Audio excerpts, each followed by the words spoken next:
Bienvenue sur i24 News. C'est l'heure de votre rendez-vous avec le football. Nous allons décrypter tous les résultats avec notre expert Emmanuel Petit. Emmanuel, bonjour. Merci d'être avec nous pour cette émission. Bonjour. Depuis Cognac-G. Je sais qu'il fait très froid à Paris. Et puis vous, Lise Barenbaum, bonjour. Vous avez tout lu cette semaine. Alors on va faire le tour de la presse avec vous. Ça sera aujourd'hui, ça sera dans cette émission. Alors surtout, ne zappez pas.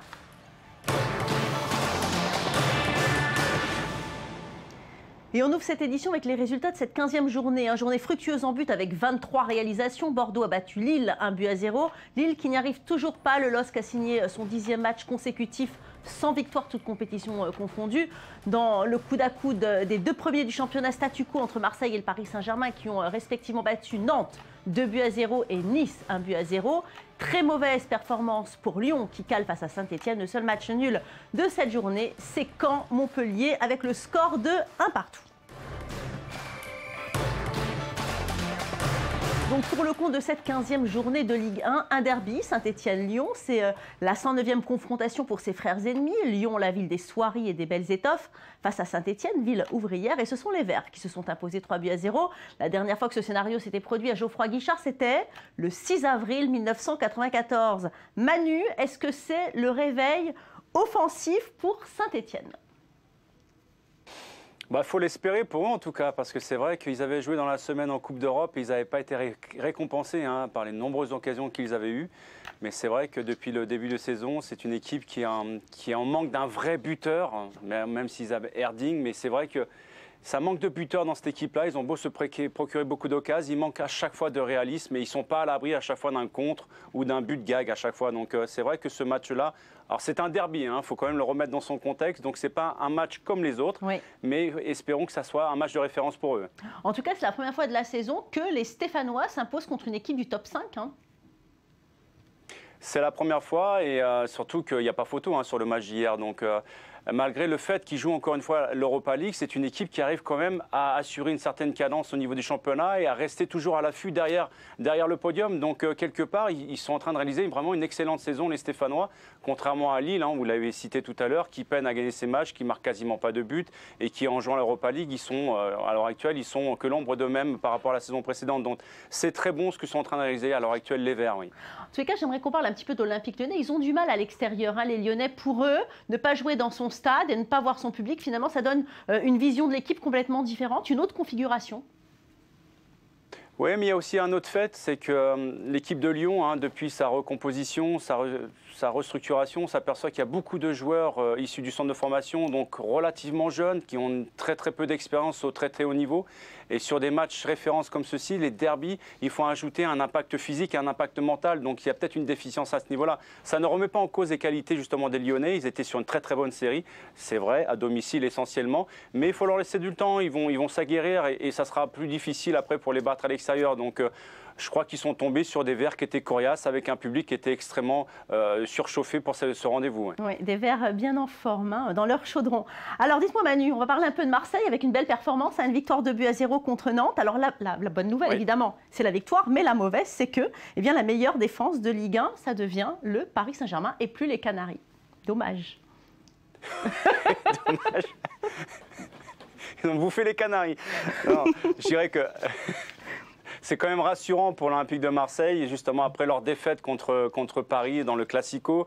On s'aperçoit qu'ils avaient un petit peu accusé le coup ces derniers temps et c'était impératif de gagner à la fois contre Nantes à domicile pour renouer avec la victoire, mais également écarter progressivement un concurrent potentiel pour le podium, parce que Nantes, ils sont quand même à l'affût, pas très loin de l'Olympique de Marseille. Donc là, 3 points en plus, si les distances de plus en plus, il y a un gouffre qui est en train de se mettre en place entre les Paris Saint-Germain et Marseille et le reste justement du championnat petit à petit. Donc c'était impératif pour les Marseillais de se rassurer en gagnant. Alors, on vient de le voir, Lise Barenbaum, donc ça marche bien à Marseille, et puis un entraîneur qui était complètement immortalisé. Oui, c'est le Figaro qui nous en parle. Des affiches de l'entraîneur de l'OM, Bielsa, ont été scotchées dans la station de métro Glacière à Paris. Alors c'est évidemment un clin d'œil à l'objet fétiche sur lequel l'entraîneur s'assoit pendant les matchs de son équipe. Alors Manu, vous ne trouvez pas que ça vire à l'obsession cette histoire après le compte Twitter qui est complètement dédié à cette glacière? Maintenant la pub dans le métro, on va où là? On est dans une ère d'hypercommunication, Valérie, vous le savez aussi bien que moi, donc tout est bien, tout est bon dans le cochon, j'allais dire, mais tout est bon pour créer le buzz. Donc ça me rappelle justement après la finale de Coupe de France entre Rennes et Guingamp, où justement les supporters de Guingamp avaient renommé une station de Rennes. Ça me rappelle aussi, il y a un côté superstition aussi, hein, donc le fait de s'asseoir sur une glacière depuis le début de saison, c'est pas anodin, alors que c'est vrai que Bielsa a plus la réputation pour quelqu'un qui marche en permanence et qui reste toujours debout, voire accroupi, c'était le cas l'année dernière. Mais on s'aperçoit aussi qu'il y a des superstitions qui sont valables aussi pour d'autres personnes. Rappelez-vous le baiser de Laurent Blanc en 98 avec Fabien Barthez avant chaque match.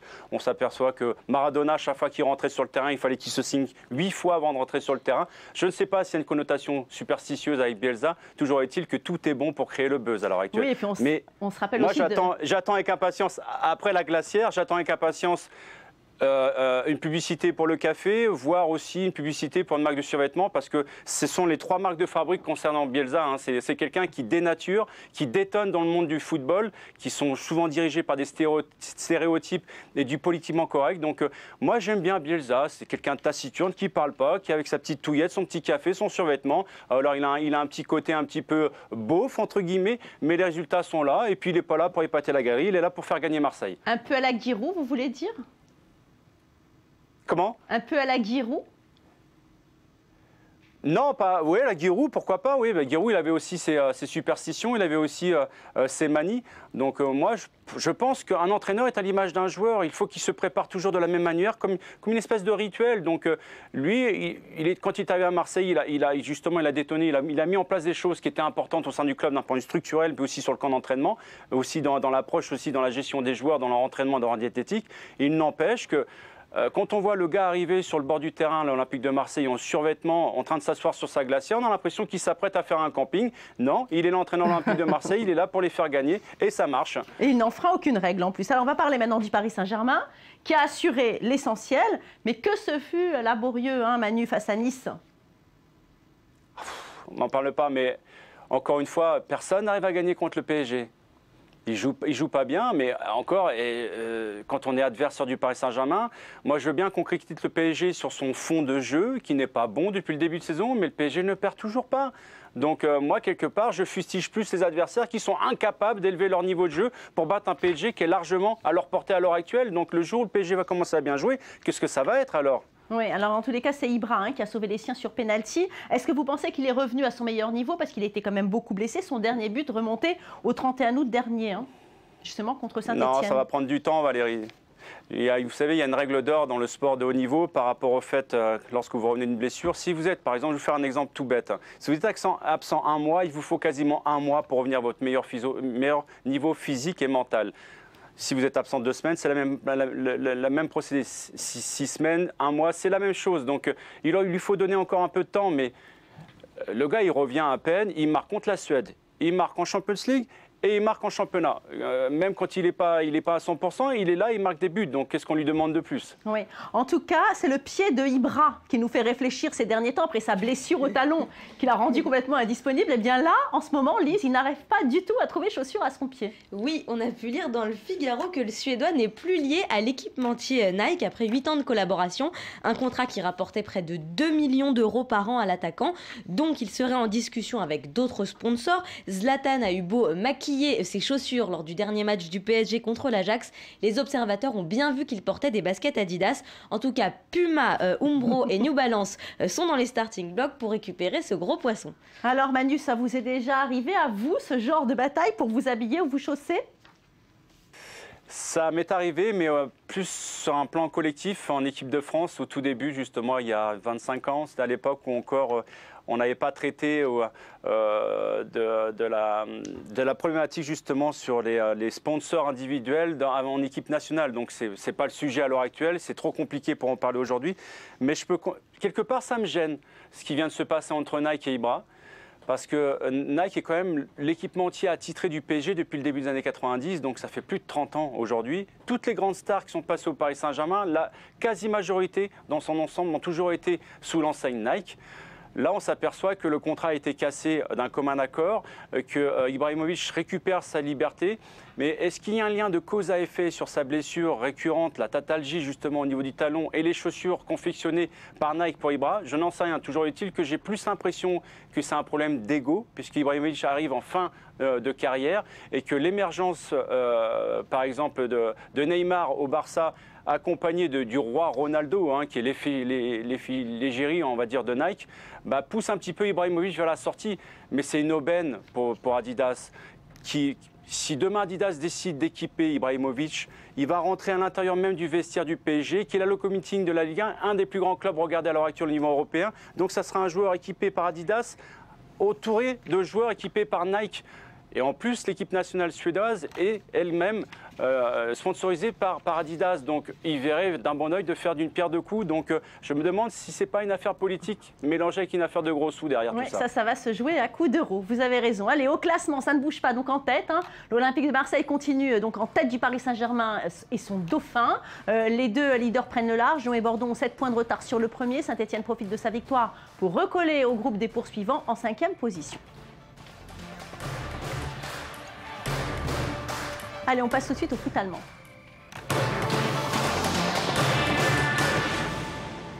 Et c'est un Polonais qui fait le bonheur du football allemand. À 26 ans, Robert Lewandowski s'est largement illustré au Borussia Dortmund et continue ses prouesses au Bayern de Munich. L'attaquant surprend par ses capacités et ses qualités aussi diverses que nombreuses. Un joueur qui n'a pas fini de nous étonner. Le sujet de Lise Barenbaum.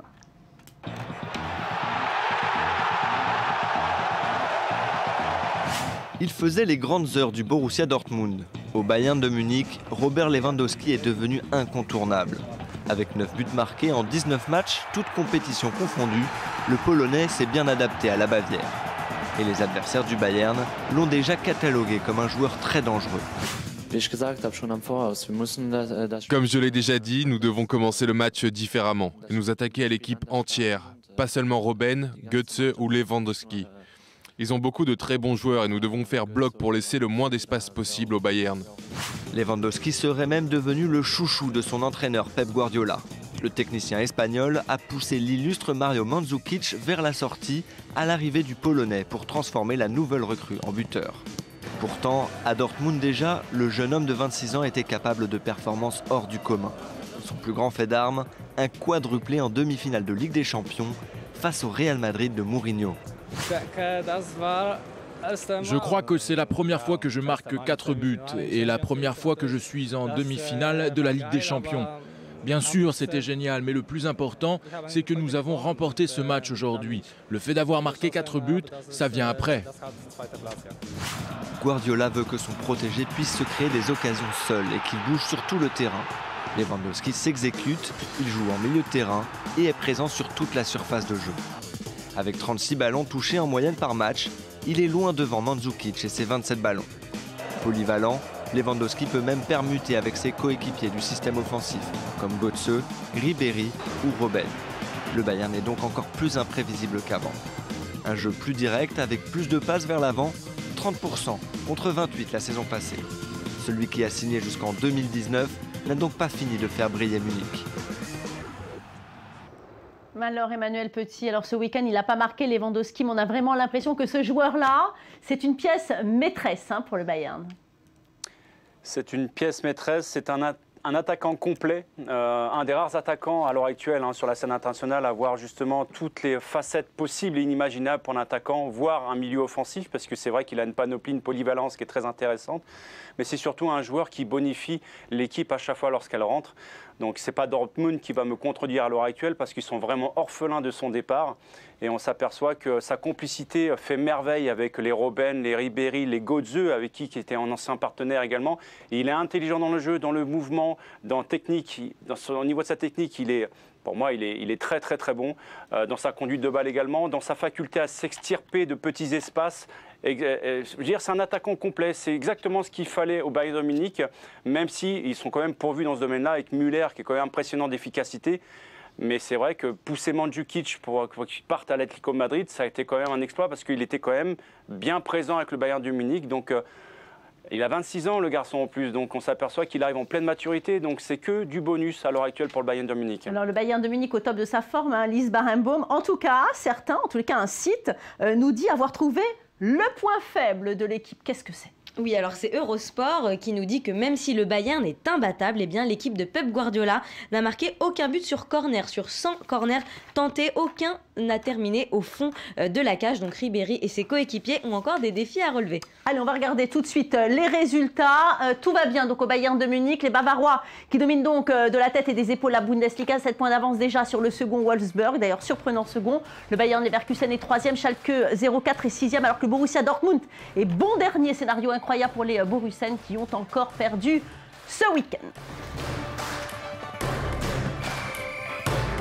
Et voilà, malheureusement, c'est fini pour aujourd'hui. Manu, merci de votre participation au Journal du Foot. On se retrouve la semaine prochaine. Lise Barenbaum, merci à vous d'avoir été là tout au long de cette émission. Rendez-vous demain, même heure, même chaîne, pour encore plus de sport. Chers téléspectateurs, merci à vous de votre fidélité à nos programmes sportifs. En attendant de vous revoir, prenez soin de vous surtout. Ne zappez pas, restez avec nous.